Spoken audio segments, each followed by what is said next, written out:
বন্ধুরা আমার, আর কবে চেতনা আসবে আমাদের সকলের অন্তর মাঝে? আমরা যারা রাজনীতি করেছিলাম সকলেই শুধু যার যার দল নিয়ে চিন্তা করলে হবে না। দলকে এতটা কাল জিতিয়েছেন, জিতিয়ে কে কি করতে পারছি, আমাদের জীবনে কি বয়ে আসছে, এটা আমরা সকলেই দেখতে পাচ্ছি। এই জন্য বর্তমান সময় দেশ দলকে নয় জাতিকে ভালোবেসে সংস্কারের সঙ্গে সকলেই মনোনিবেশ করি, আর জাতিটাকে এভাবে হতাহত হয়রানি না করি, জাতির কল্যাণের দিকে আমরা সকলেই হাত লাগাই। কারণ আমরা যেটা যাই কিছু করছি ভাবছি, আমাদের ভাবনাটা বাস্তবে সঠিকভাবে আমরা প্রমাণে আনতে পারিনি।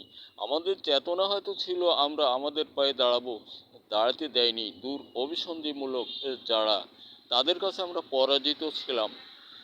কাজেই আমরা ওই পরাজিত তাদের সঙ্গে না থেকে নিজেদের এই মানুষটাকে, ডক্টর ইউনূস সাহেবকে সহযোগ দিলে বোধ করি দেশ শান্তি চিত্তে উন্নয়নের দিকে উন্নত শিরে থাকতে পারবে বলে ধারণা প্রকাশ করি। এই জন্য আমরা দলকে নয় জাতিকে ভালোবাসি, দেশকে ভালোবাসি, মাতৃত্ব রক্ষা করি, স্বাধীন সার্বভৌমত্ব রক্ষা করি।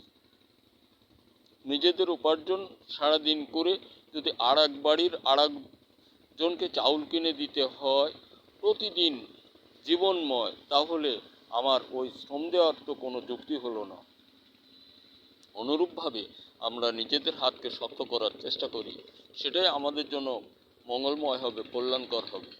আমরা ভুল করেছি, এখনও ভুল করতে যাচ্ছি, অনেকেই ভুল জগতে সিদ্ধান্তের মধ্যে, এগুলো দরকার নেই। আর সাংবাদিক ও ডিফেন্স আমরা যারা আছি আমরা সকলেই দলমত নির্বিশেষ হয়ে যাই। আমরা সুন্দর পথে সরকারকে সহযোগ দেই, তাহলে আমাদের সফলতা আসবে। আমার ধারণা আমরা এভাবে চললেই আমাদের সুখ ও শান্তি অবশ্যম্ভাবী।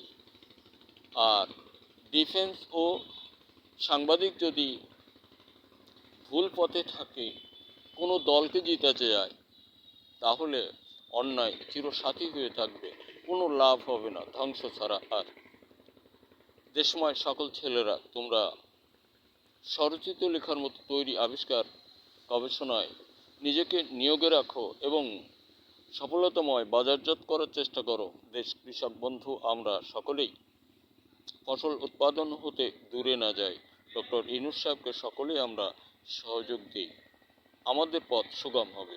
ধন্যবাদ। দেখা হতে পারে আবারও কোনো ভিডিওতে।